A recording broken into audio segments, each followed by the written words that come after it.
Merci, cher choral. Vous avez été très réactifs quand Priscille et quand nous avons dit bon, alors on va fêter Noël quand même cette année. Hein. C'est Noël et nous tenons donc à vous saluer tous chaleureusement. Merci d'être venus. On a fait 2 cultes ce matin pour des questions sanitaires. J'espère que vous n'avez pas trop froid, mais c'est exprès qu'on a ouvert un peu la fenêtre. C'est juste pour être sûr que tout le monde soit bien en sécurité. Donc c'est Noël, je voulais aussi vous dire que sur la table là-bas, il y a des films de la vie de Jésus que nous voulons vous offrir. Vous avez, j'espère, déjà vu le film. C'est toujours super de voir un film où c'est une expérience unique et je vous encourage donc à vous servir. C'est gratuit. Également, il y a des portions de la parole de Dieu qui sont sur la table. C'est également gratuit. J'espère que vous avez lu au moins une seule fois la Bible dans votre vie. N'est-ce pas? La Bible est quand même un livre de littérature qu'il faut avoir lu au moins une fois dans sa vie. Et c'est aussi un livre qui est à la base de notre société occidentale.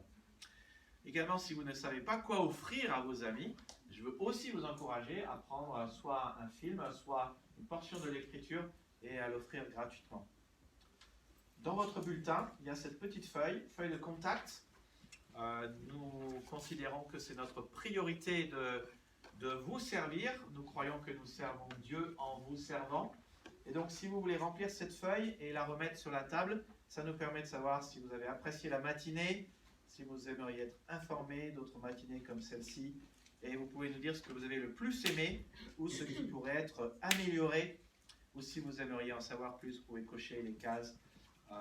Je veux donc saluer aussi nos amis qui sont avec nous sur Internet. Via YouTube Live, vous êtes au moins 4 ordinateurs branchés. Pareil, si vous voulez garder contact avec nous, nous exprimer vos besoins, vous pouvez taper sur Google unnouvelle-église.fr et carte de communication, la remplir et nous l'envoyer par email. Il y a également dans le bulletin les notes du message qui vous parle de la plus grande opération de sauvetage qui ait jamais eu lieu. Alors, c'est certain, nous avons fait la photo. C'est Georgie tout à l'heure qui faisait la photo. Cette année, c'était historique. La chorale de l'église a chanté avec des masques, avec 1 mètre de distance les uns des autres. Cette photo-là, c'est sûr qu'on ne va pas l'oublier. Je crois qu'on va la faire en grand. Et je vais peut-être même lui mettre un cadre, la mettre dans mon bureau parce qu'on se souviendra de Noël 2020 et on se souviendra de ce truc qui est mis en grand là-bas mais qui est si petit et qui cause tant de problèmes. À l'heure où je vous parle, 67 millions de personnes ont eu le Covid dans le monde, 47 millions ont été guéris, mais 1,5 million en sont décédés. Et ça n'est pas fini. C'est sûr que nous avons tous besoin d'une vaste opération de sauvetage. Vous seriez d'accord avec ça? Amen. Oh, vous n'êtes pas très d'accord, hein? Amen. Amen.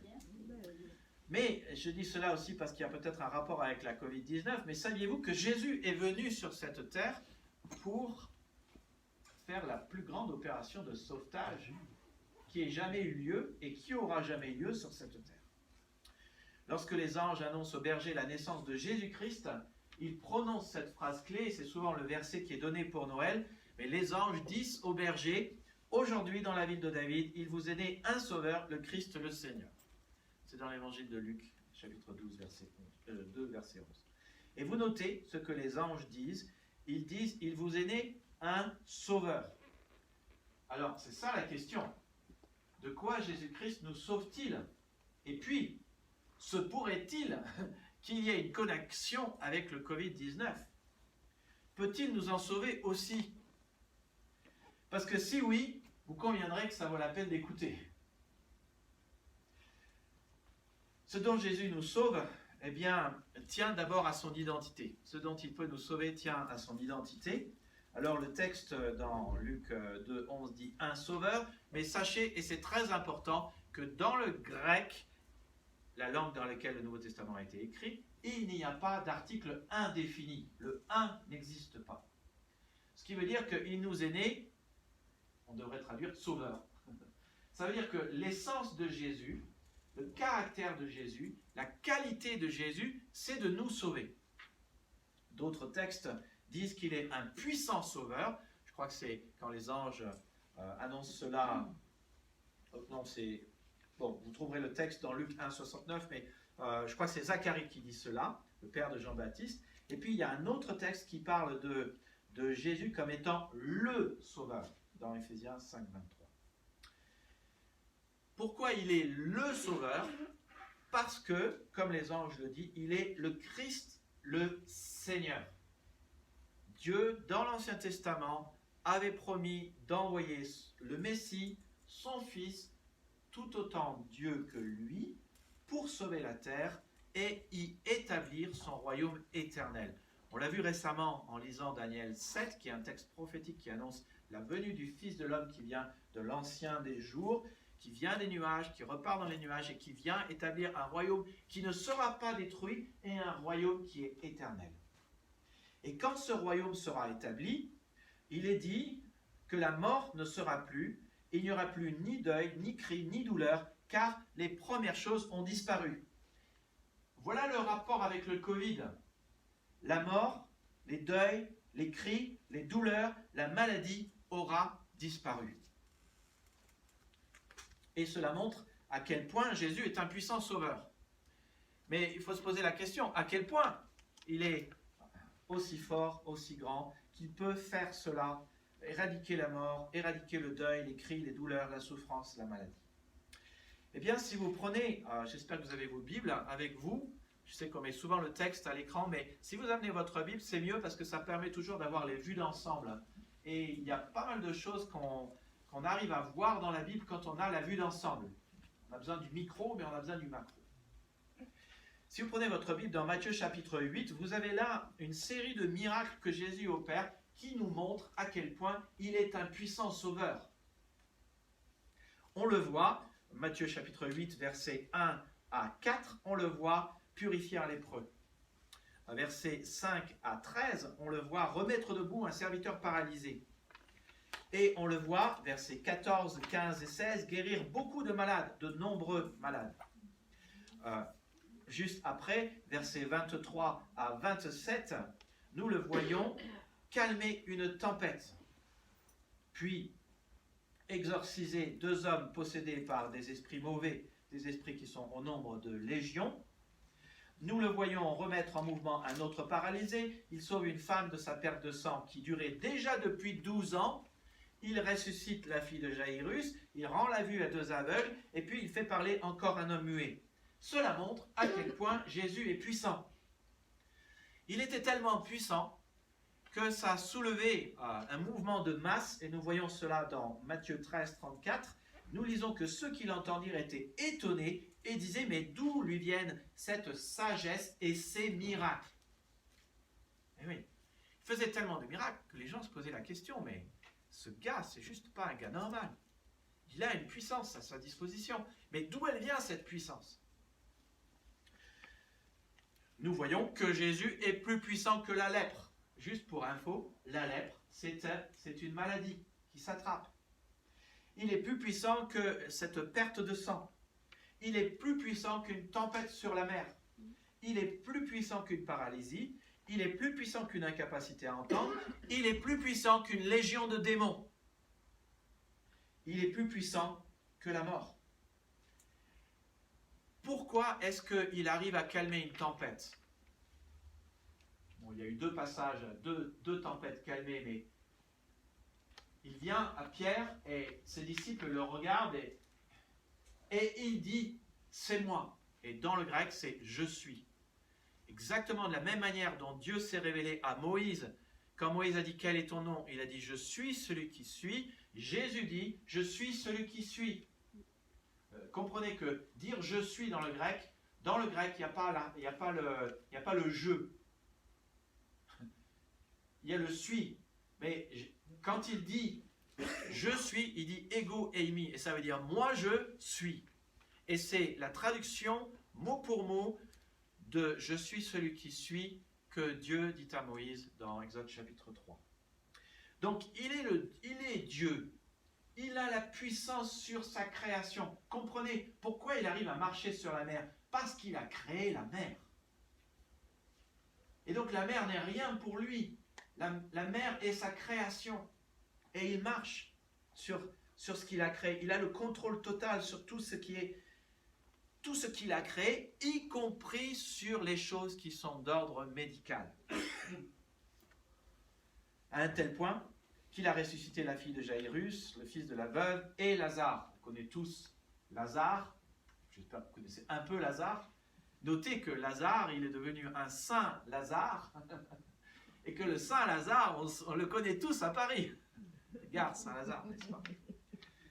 Mais notez que ce qu'il dit à la résurrection de Lazare a un impact et une relation majeure avec le coronavirus. Quand il est prêt à ressusciter Lazare, je ne sais plus si c'est Marthe ou Marie qui dit « Seigneur, il doit sentir mauvais car il y a déjà 4 jours qu'il est ici. » Ce que ça veut dire, c'est que les virus et les bactéries avaient commencé à faire leur travail de destruction sur les cellules de Jésus et que Jésus, qui a créé ce monde et qui est le maître de la création, il peut stopper le virus, leur action et renverser les choses. Et dire, non, non, Lazare va ressusciter, même si ces cellules commencent à être entamées et mortes. Jésus a même vaincu la mort. On le sait, mais c'est important de se le rappeler dans ce temps de Covid. Parce qu'il y a un rapport. Tu vois, Jésus a vaincu la mort et il partage sa victoire sur la mort avec nous.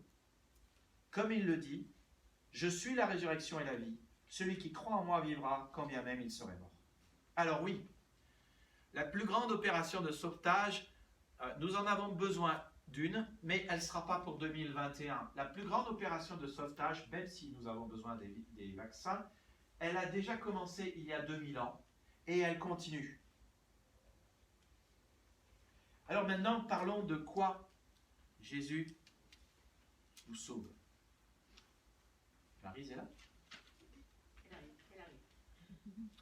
Je vais laisser la place à Maryse pour qu'elle nous parle de comment est-ce que Jésus l'a accompagnée dans ce temps de maladie et de Covid qu'elle a traversé récemment. Bon, apparemment, Maryse n'est pas là. Maryse, il faut me rejoindre. Oui,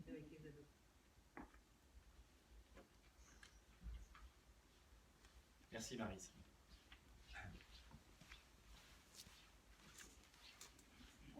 Bonjour tout chacun. Donc, je me présente, la sœur Maryse.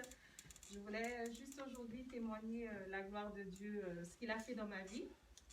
Donc, le mois d'octobre, vers la fin du mois d'octobre, j'ai été contaminée par le Covid. Et donc, ce que je précisais tout en amont, je disais que je travaille dans un lycée où il nécessite de faire vraiment respecter le protocole sanitaire.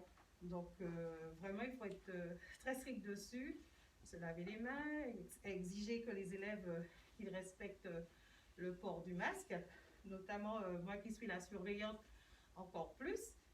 Donc, pendant cette période, c'est vraiment ce que moi, je mettais en pratique. Donc, et un jour, en sortant du travail, c'était vendredi, je me suis sentie très, très, très mal. J'avais des courbatures, j'avais très, très, très froid. Donc, pour moi, c'était un petit rhume. Je me disais, bon, ben, je vais prendre du thé comme tout le monde et que ça ira mieux.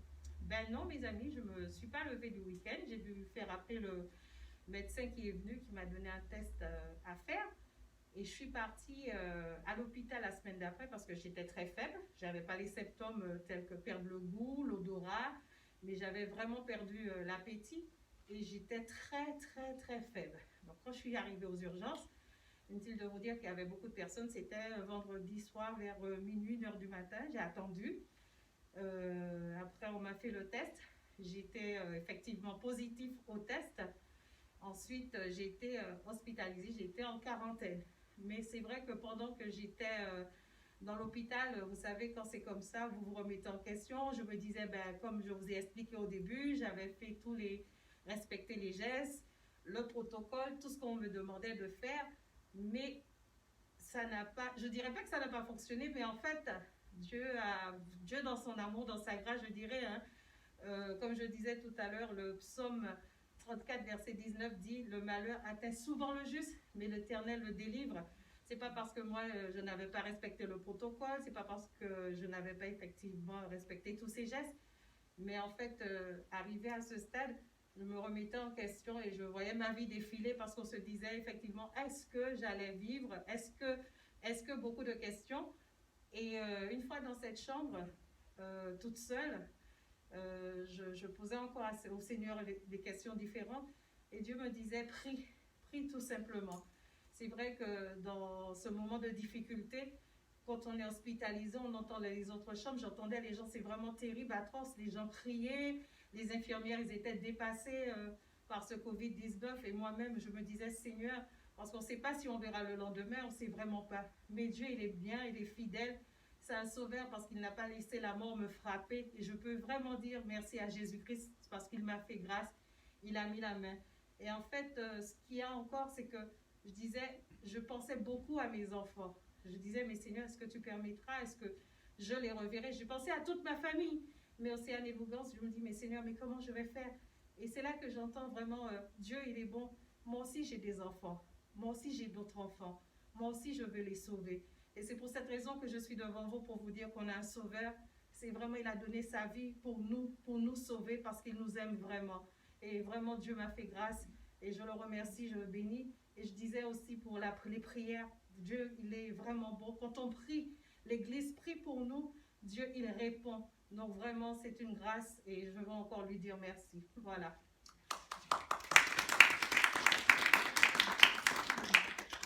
Merci Maryse. Alors, de quoi Jésus-Christ nous sauve-t-il? Eh bien, la réponse peut peut-être vous surprendre, mais Dieu, dans la Bible, et Jésus est Dieu, sauve d'à peu près toutes les situations. Nous venons de le lire dans Matthieu 8, 9. Nous le voyons partout dans la Bible. Il a sauvé le peuple d'Israël de l'esclavage, il l'a sauvé de l'armée de Pharaon, il a sauvé Daniel de la fosse au lion, ses amis de la fournaise ardente, il a donné des enfants à des femmes stériles, il a guéri de nombreux malades. À un moment, Paul, parfois en France on dit Saint Paul, mais quand Paul, il était en prison, et que Dieu a fait tomber les murs et que tous les prisonniers pouvaient prendre la suite et que le geôlier était là. Et vous savez, à l'époque, c'était difficile d'être geôlier sous le temps de l'Empire romain. Parce que si vous perdiez vos prisonniers, les Romains demandaient que vous vous ôtiez la vie. Et sinon, ils vous ôtaient la vie. Donc le geôlier savait qu'il allait devoir se suicider. Mais Paul lui dit cette phrase simple, « Crois au Seigneur Jésus et tu seras sauvé. » Et le geôlier s'est mis à croire au Seigneur Jésus et il a eu sa vie sauve, lui et sa famille. Et quel que soit ce que tu traverses, ça veut dire que Dieu est prêt à te sauver de tes situations, comme il a aidé Maryse dans son temps de Covid. Et je ne sais pas si tu as besoin d'être sauvé de quelque chose, mais ce que je peux te dire, c'est qu'un jour, tu auras besoin d'être sauvé de quelque chose. Et donc, reçois vraiment cette idée, si je puis dire, comme une graine dans ton cœur, que si un jour tu as besoin d'être sauvé, Dieu sera là pour toi. Et que si tu lui demandes de te sauver de cette situation, il te sauvera. Parce que notre Dieu est le spécialiste des opérations de sauvetage. Il est un puissant sauveur, le puissant sauveur. Notre promesse nous est donnée dans la parole de Dieu. Quiconque invoquera le nom du Seigneur sera sauvé. Romains 10, 13. Est-ce que tu fais partie de quiconque? Nous faisons partie tous de quiconque, n'est-ce pas? Voilà, mais la Bible nous montre aussi, et je fais cette recherche, c'est parfois bon de se poser des questions, de s'asseoir devant la Bible et de faire des recherches. Mais si vous cherchez dans la Bible avec une concordance le mot sauveur ou le mot sauver ou le mot sauve, vous trouverez des dizaines, des centaines de références sur ce sujet-là, puisque Dieu est le spécialiste des sauvetages. Et donc j'ai mis dans votre bulletin dans les notes du message, j'ai mis de quoi Jésus nous sauve. C'est la page qui est derrière. C'est important que vous repartiez avec ça. Et j'ai même pas fait en sorte que vous ayez des blancs à remplir, parce que je veux que vous ayez tous les mots. De quoi Jésus-Christ nous sauve? Eh bien, Jésus-Christ nous sauve du jugement. Dieu, en effet, n'a pas envoyé son Fils dans le monde pour qu'il juge le monde, mais pour que le monde soit sauvé par le Fils. Et c'est probablement même Jésus lui-même qui dit cette phrase dans l'évangile de Jean au chapitre 3. Et puis Jésus-Christ nous sauve de la culpabilité. Si tu es comme moi, tu as certainement commis des choses que tu n'aurais jamais dû faire dans ta vie. Et parfois, on est là en train de se dire, mais mince, je me sens coupable pour ça, je regrette, mince alors, c'est pas bien ce que j'ai fait. Mais tu peux être sauvé de cela. Tu peux avoir une conscience pure. Tous les prophètes rendent de Jésus ce témoignage que quiconque croit en lui reçoit en son nom le pardon des péchés. Si bien que tu peux être libre de toutes les choses commises dans ton passé, tu peux être libre de ton passé, libre de tes fautes. Tu peux faire la paix avec Dieu et la paix avec toi-même. Et puis Jésus-Christ nous sauve aussi d'une éternité en enfer et de la perdition. Parce que Jésus est très clair, lui qui a mis en relief l'immortalité, la vie après la mort, Jésus est très clair qu'il y a une vie après la mort. C'est la fameuse histoire vraie que Jésus raconte sur le riche et Lazare dans Luc 16. Il y a une vie après la mort, il y a une vie loin de Dieu qui est une vie de souffrance, où nos besoins ne sont pas satisfaits, où on est tout seul, et il y a une vie dans le royaume de Dieu, le sein d'Abraham, où nous sommes alors consolés de tous les maux que nous avons connus ici-bas. Et il est dit que si nous croyons en Jésus, l'entrée dans le royaume éternel de notre Seigneur et Sauveur Jésus-Christ vous sera largement accordée. L'entrée ne sera pas largement accordée à tout le monde. Et il faut vous attendre quand vous irez de l'autre côté. Dieu va vous poser 2 questions. Qu'est-ce que tu as fait de mon fils? Et pourquoi je devrais te laisser rentrer dans mon ciel? Et si nous répondons la question de Seigneur, j'ai essayé de faire le bien dans ma vie, mes amis, mauvaise réponse. Il ne suffit pas de faire le bien pour aller au ciel. Parce que nous avons tous péché. Et c'est inscrit de manière indélébile dans notre casier judiciaire, à moins que nous croyions en Jésus-Christ. Et alors nous sommes, de manière, si je puis dire, magique, revêtus de l'identité et de la sainteté de Jésus-Christ, et ça s'appelle la justification par la foi. Dieu nous voit alors aussi justes que Jésus l'était. Mais si nous croyons en Jésus, nous pouvons être certains d'avoir la vie éternelle et d'aller du bon côté après la mort. Et puis Jésus-Christ nous sauve aussi de la mort. L'apparition de notre Sauveur Jésus-Christ a détruit la mort et mis en évidence la vie et l'immortalité par l'Évangile.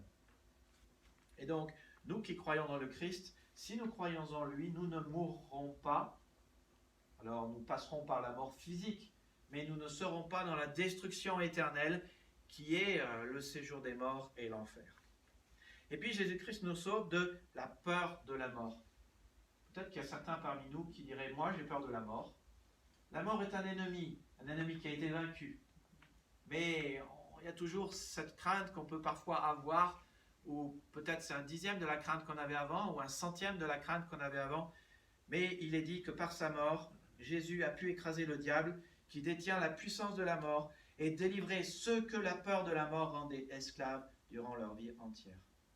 Et puis, et ce n'est pas la moindre des choses, Jésus-Christ nous délivre de notre péché. C'est lui qui sauvera son peuple de ses péchés, a dit l'ange à Joseph. C'est lui qui sauvera son peuple de ses péchés. Et c'est ça qui est génial, c'est que Jésus-Christ, il est venu pour que tu sois une personne meilleure. Parce que Jésus, il veut le meilleur pour toi. Et le meilleur pour toi, c'est que tu sois une personne meilleure et que tu fasses moins le mal et plus le bien. Et crois-moi que si sur cette terre, il y avait plus de personnes qui faisaient le bien, il y aurait beaucoup moins de mal. Et on n'aurait pas besoin d'enrayer sans arrêt le péché qui détruit des couples, qui détruit des familles, qui détruit des relations. Alors une des choses qu'on apprend par ces versets, et c'est important de savoir de quoi Jésus-Christ nous sauve, mais une des choses qu'on apprend par ces versets et par ce dont Jésus-Christ nous sauve, c'est qu'il y a beaucoup plus grave que le Covid. Ah, on dit le Covid c'est grave, et oui le Covid c'est grave. Mais tu sais, une éternité passée loin de Dieu, dans l'enfer, c'est beaucoup plus grave. Une éternité passée dans le jugement, c'est beaucoup plus grave. Et tu sais quoi, passer même une vie sur cette terre dans le péché, c'est beaucoup plus grave. Et être sous le pouvoir de Satan, c'est beaucoup plus grave que être sous le pouvoir du Covid. Y compris être dans la peur, être dans l'angoisse de la mort, tout ça, ce sont des choses qui sont plus graves. Alors, c'est important de se souvenir que Dieu peut nous sauver de beaucoup plus que du Covid. Est-ce que cela veut dire que Jésus peut nous sauver du coronavirus? J'aime rappeler que dans la Bible, il y a des passages où il y a eu des épidémies, et c'est important, il ne faut pas l'oublier. Dans 1 Samuel 5 et 6, les Philistins qui ont volé le coffre de l'Alliance, l'arche de l'Alliance, qui est le meuble qui contenait les tables sur lesquelles il y avait écrit les 10 commandements, ils sont punis par Dieu pour ce qu'ils ont fait. Et le texte de 1 Samuel 5 parle d'hémorroïdes. Le terme de hémorroïde est mal traduit dans la Bible. Ce n'est pas juste une question qu'ils avaient besoin de pommade à mettre quelque part pour plus avoir ces hémorroïdes. Ce terme est utilisé dans 1 Samuel chapitre 6. Quand il est question, c'est leurs devins qui leur disent ce qu'ils doivent faire pour que le problème se règle. Et il leur dit, vous ferez 5 tumeurs d'or et 5 souris d'or. Et vous offrirez cela en sacrifice au Dieu de la Bible. Et c'est ce qu'ils font. Et quand ils font cela, l'épidémie disparaît. Le simple fait qu'ils offrent 5 tumeurs d'or et 5 souris d'or nous laisse penser que les souris étaient responsables des tumeurs. Et ça nous parle d'une certaine maladie qu'il y a eu dans ce monde, en France particulièrement, en Europe, qui a ravagé 25 à 50% de la population de l'Europe. On croit que ce qui se passe actuellement, c'est grave. Mais il y a eu beaucoup plus grave. De 1347 à 1352, la peste en France a tué 7 millions de Français sur les 17 millions qui existaient. Et elle est venue par le port de Marseille, qui transportait du blé sur les bateaux. Et sur les bateaux, il y avait aussi des rongeurs, des rats et des souris qui transportaient la peste. Et nous voyons que Dieu a stoppé l'épidémie dans 1 Samuel 6. Un peu plus tard, 1 Samuel chapitre 24, David était enflé d'orgueil. Il a fait un recensement sur son peuple, et une fois qu'il a vu combien son peuple était nombreux, il s'est enflé d'orgueil, il s'est dit « Waouh, on est un peuple puissant ». Et Dieu lui a donné le choix entre 3 fléaux. Et David a choisi ce dernier fléau. L'Éternel a envoyé la peste en Israël. Et nous lisons que 70 000 hommes mourirent dans le peuple. Il y a eu plus de morts de la peste qu'il y en a eu du coronavirus en France aujourd'hui. Mais dès que David a compris ce qu'il fallait qu'il fasse pour réparer la situation et qu'il a fait des sacrifices au Seigneur, il est dit que l'Éternel se laissa fléchir en faveur du pays et le fléau qui frappait Israël s'arrêta. Ces 2 récits montrent un certain nombre de choses. Que dans le contexte épidémique, Dieu a le dessus. Il a toujours le dessus et il garde le contrôle. Et dès que l'on fait ce qui est juste à ses yeux, il peut, s'il veut, et là nous voyons qu'il voulait, il peut, s'il veut, arrêter l'épidémie. Mais voici la clé. Faire ce qui est juste devant Dieu. Ce qui nous amène à une autre question. Mais donc, qu'est-il juste de faire devant Dieu? Que faire pour bénéficier de la plus grande opération de sauvetage qui existait? Dieu le dit de manière très simple dans sa parole à plusieurs endroits, et ce sont des promesses qu'il nous fait et qu'il te fait. Ésaïe 45, 22, tournez-vous vers moi et vous serez sauvés. Paul dit une chose semblable au geôlier de Philippe, je l'ai lu tout à l'heure, Crois au Seigneur Jésus et tu seras. Les gens, quand il y a eu la Pentecôte et que tous les Juifs étaient montés à Jérusalem et que Pierre explique pourquoi il y avait des gens qui étaient là, qui parlaient dans des langues des langues connues, que tous les gens ne comprenaient pas ce qui se passait, mais il explique ce qui se passe et il explique ce qui s'est passé aussi avec Jésus, et justement qu'il a été injustement crucifié par les Juifs qui ont voulu sa mort. Et là, les gens lui disent, mais ils eurent le cœur vivement touché, et dire à Pierre, aux autres apôtres, hommes, frères, que ferons-nous? Mais oui, il y a une injustice qui a été commise, que ferons-nous? Et il répond, très simple, repentez-vous et que chacun de vous soit baptisé au nom de Jésus-Christ pour le pardon de vos péchés, et vous recevrez le don du Saint-Esprit. Et, par plusieurs autres paroles, il les conjurait et les exhortait, disant, c'est là que je vois qui suit, sauvez-vous de cette génération perverse. Dieu dit donc de manière très simple ce qu'il y a à faire. Si tu veux bénéficier de la plus grande opération de sauvetage qui ait eu jamais lieu, si tu veux être sauvé du jugement, de la culpabilité, d'une éternité en enfer, de la mort, de la peur de la mort et du péché, il y a 3 choses simples à faire. 1. Se tourner vers Dieu. 2. Croire en Jésus-Christ. 3. Te repentir et te faire baptiser. Et on pourrait continuer. Je pourrais rajouter quelque chose, parce que tous ceux qui se sont repentis et qui se sont fait baptiser ont rejoint une église tout de suite. Donc faire partie d'une église, ça suit là, se repentir et se faire baptiser. Après, je ne voudrais pas te donner de faux espoirs non plus. Les promesses que Dieu te fait dans ces versets sont avant tout des promesses de salut. Grâce à ces promesses, tu seras certain d'éviter l'enfer, le jugement, la culpabilité, la perdition, la mort éternelle. Mais c'est bien plus et bien mieux que d'être préservé du Covid. Est-ce que Dieu peut stopper définitivement la pandémie dans ce monde? Bien sûr. Est-ce qu'il le veut? Tu sais quoi? Je ne peux pas m'imaginer que Dieu se réjouisse de tous ces morts.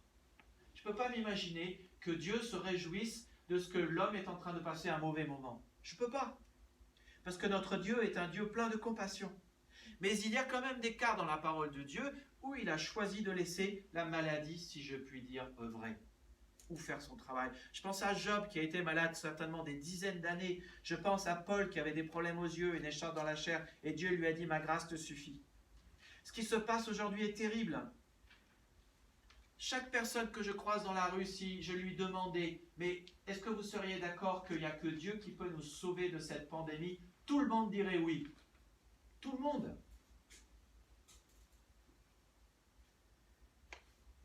Mais ce que nous apprenons des passages sur la peste dans 1 Samuel, c'est que pour que Dieu nous débarrasse de la pandémie, les hommes doivent faire ce qui est juste aux yeux de Dieu. Et le truc, tu vois, c'est que dans notre relation, Priscille et moi, si Priscille vit à sa manière, à sa façon, selon ses désirs et ses envies, et si moi je vis à ma manière, à ma façon, selon mes désirs et mes envies, alors nous sommes en conflit et nous nous disputons. Et ce qui se passe, c'est que les gens disent, oui, Dieu est le seul capable de nous sauver de la pandémie. Tout le monde est d'accord pour faire ça. Mais quand je dis, venez, prions, tournons-nous vers l'Éternel, comme j'ai fait au 1er novembre, que j'ai envoyé aux 300, 400 contacts que j'ai de mon MailChimp, et que je dis, rassemblons-nous, plions le genou devant l'Éternel, tournons-nous vers lui et nous serons sauvés. Mes amis, il n'y a pas une seule personne, à part les membres réguliers de l'Église et vous qui venez ici, il n'y a pas une seule personne qui veut fléchir le genou devant le seul qui a le contrôle de l'épidémie. Voilà le problème. Voilà le problème. Et ce qui se passe, c'est que l'homme veut bien être sauvé, mais parallèlement à ça, il veut vivre à sa façon, à sa manière, selon ses désirs et ses envies. Et la Bible dit que si l'homme vit à sa façon, à sa manière, selon ses envies et ses désirs, il est en conflit inavoué, silencieux, mais ouvert et bien réel contre Dieu. Et Dieu dit que tous les hommes qui vivent selon leurs désirs, leurs façons et leurs envies, vivent séparés de lui, vivent dans le jugement, vivent sous sa colère. Est-ce que le Covid est l'expression de la colère de Dieu? Vous savez quoi? J'en sais rien. On va laisser Dieu répondre à cette question. Mais ce que je sais, c'est que à Noël, Dieu a envoyé son Fils Jésus-Christ pour nous réconcilier avec lui. Dieu, tu vois, n'est pas contre toi. Il est pour toi. Jésus avait un autre surnom, Emmanuel. Et Emmanuel, ça veut dire Dieu avec nous. Et que Dieu veut être avec nous, ça veut dire que Dieu est pour nous. Dieu avec nous, c'est une autre manière de dire Dieu pour nous. Et à Noël, Dieu a envoyé son Fils Jésus-Christ, qui est devenu un homme comme vous et moi, qui a appris un métier, qui a appris l'obéissance par les choses qu'il a souffert, et il est monté à la croix, et il a payé pour tous tes péchés, pour que tu ne sois plus sous la colère de Dieu, que tu ne sois plus séparé de lui, que tu ne sois plus sous le jugement, et que tu puisses être sauvé pour l'éternité, bien plus que sauvé du coronavirus. Alors, je ne sais pas si tu passeras par le coronavirus ou pas. Je ne suis pas prophète. Il n'y a que Dieu qui est Dieu. Mais ce que je sais, c'est que Dieu t'aime. Et que Dieu veut mettre à ta disposition son salut. Et il y a juste 3 choses à faire, comme j'ai dit. Et il nous fait cette promesse simple dans Actes 16, 31. Crois au Seigneur Jésus et tu seras sauvé. C'est une promesse à la fois pour être sauvé du jugement, de la culpabilité, de l'enfer, de la mort, de la peur de la mort et du péché, et une promesse pour ta vie. Et il se pourrait bien que, comme Marie, sur le lit touchée par le Covid, et là elle est passée pas loin de là, il se pourrait bien que Dieu te fasse grâce, ou il se pourrait bien que Dieu te fasse grâce en te rappelant à la maison, et en disant tu seras mieux auprès de moi. Ma mère a été rappelée par le Seigneur cette année. J'aurais voulu la garder auprès de moi. Elle me manque. Mais elle est tellement mieux auprès du Seigneur. 3 choses à faire simples. Et si tu te tournes vers lui, si tu lui fais confiance, si tu changes d'avis quant à lui, il sera là pour te sauver. Comme nous le voyons dans 1 Samuel 5, 6, 24, Dieu a le contrôle de la situation. Et rien ne lui échappe. Rien ne lui échappe. 3 choses à faire simples. Se tourner vers Dieu, ça veut dire que croire qu'il est ton secours, croire qu'il peut quelque chose pour toi, et croire que tu peux le prendre à la lettre. Puis croire au Seigneur Jésus que tu seras sauvé, ce qui veut dire lui faire confiance. Croire dans la Bible, c'est faire confiance et adhérer. C'est quasiment comme dans un mariage. Le jour où je me suis marié à Priscille, j'ai cru en elle et j'ai adhéré à Priscille. Je lui ai donné ma confiance et j'ai adhéré à sa personne. C'est la même chose avec Jésus. Si tu donnes ta confiance dans le Dieu de la Bible, Jésus-Christ, si tu adhères à sa personne, alors tu seras sauvé. Et l'autre chose qu'il faut faire, c'est de changer d'état d'esprit, d'arrêter de vivre à ta manière, à ta façon, comme tu as l'habitude de faire, et comprendre que Dieu a une meilleure voie pour toi, parce qu'il veut que tu deviennes meilleur. Et cette voie s'appelle la voie de la sainteté.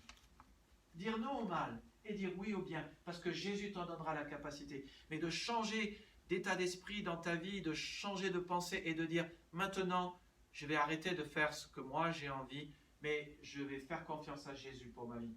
Ça, c'est ce que Dieu souhaite pour toi.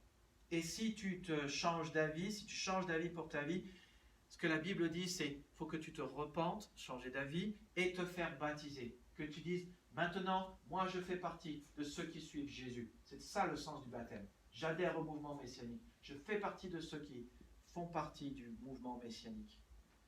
Et il y a la suite qui suit après. Faire partie d'une église qui prêche la parole de Dieu et qui suit Jésus-Christ.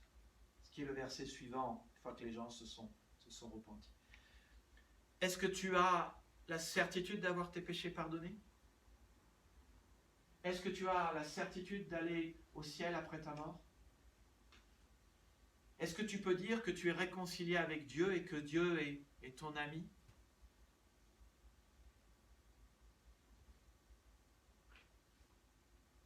Si ce n'est pas le cas, je veux t'inviter à faire cette prière avec moi. Si tu aimerais régler cette question une fois pour toutes, fermons nos yeux, baissons notre tête et je veux t'inviter à répéter ces phrases simples dans ton cœur pour faire le pas, pour te tourner vers Dieu, faire confiance à Jésus, adhérer à sa personne, changer d'avis. Et tu peux répéter ces phrases simples. Seigneur, merci de ce que tu es un sauveur.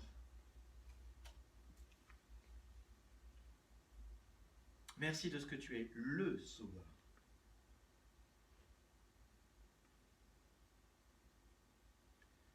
Merci de ce que tu domines la réalité médicale. Tu domines les maladies.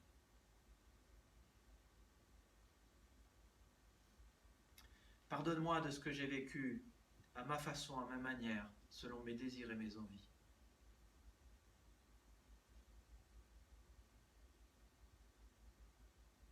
Seigneur, je veux te faire confiance. Je veux adhérer à ta personne.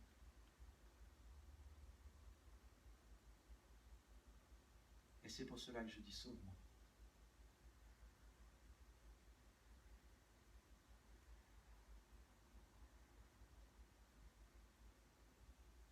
Merci de ce que tu promets que tous ceux qui croient en toi ne sont plus sous le jugement.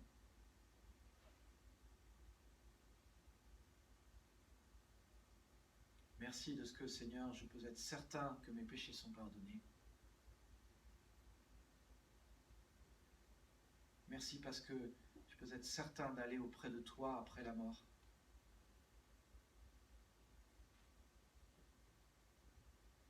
Merci, Seigneur, parce que tu as une vie meilleure prévue pour moi.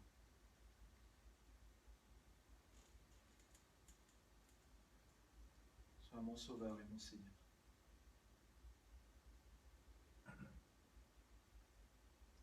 Alors que nous gardons la tête baissée, les yeux fermés, je veux vous encourager, si vous avez fait cette prière pour la première fois aujourd'hui, simplement de lever la main. Je veux prier pour vous, c'est tellement important, cette phrase. Levez la main, simplement.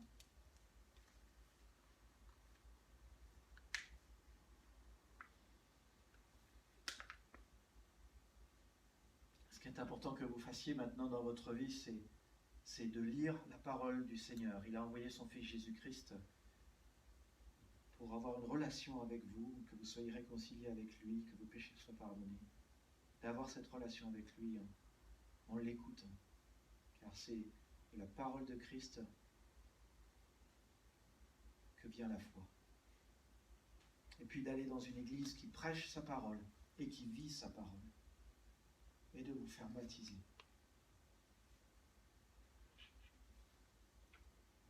Seigneur, je te remercie pour ce que nous avons pu entendre de ta parole aujourd'hui. C'est bon de voir que tu domines la question des épidémies et des pandémies et des virus et des bactéries.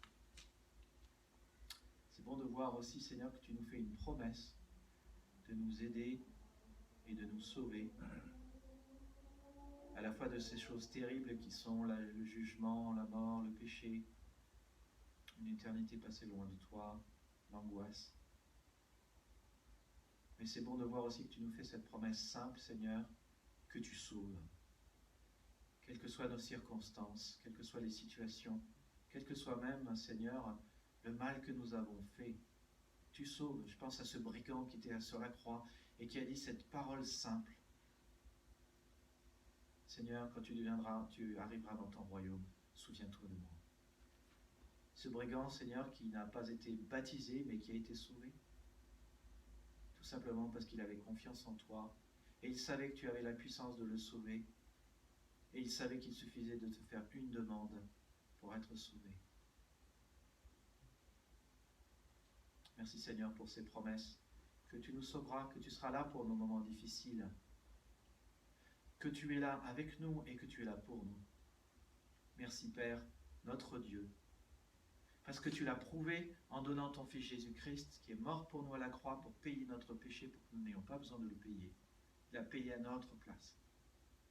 Et merci parce que bien, tu l'as envoyé il y a 2000 ans.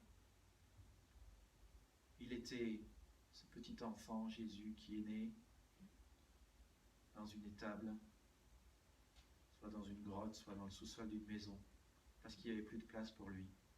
Mais il est bienvenu. Seigneur, nous te louons, parce que tu es ce Dieu plein d'amour. Et Seigneur, heureusement que tu es ce Dieu plein d'amour.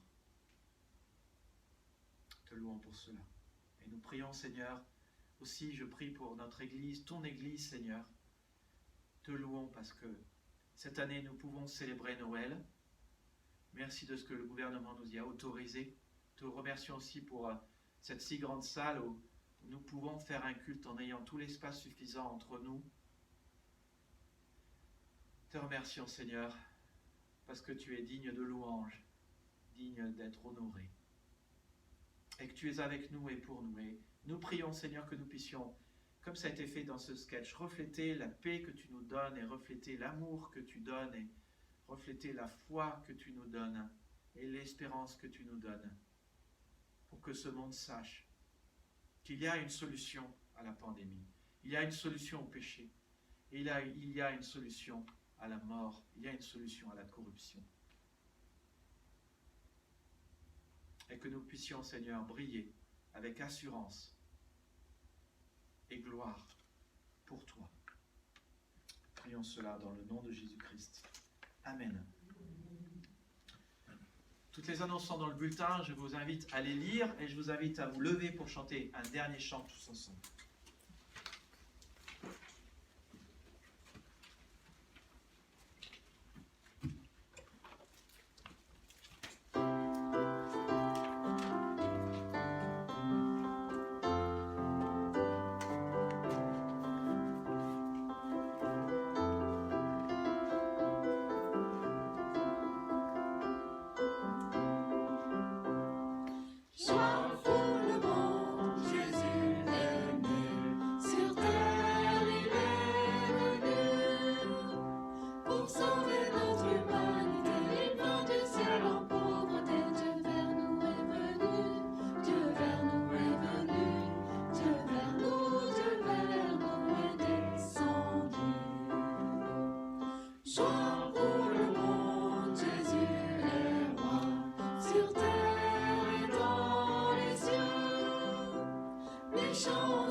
Bonne fête à tous et que Dieu vous bénisse. Amen.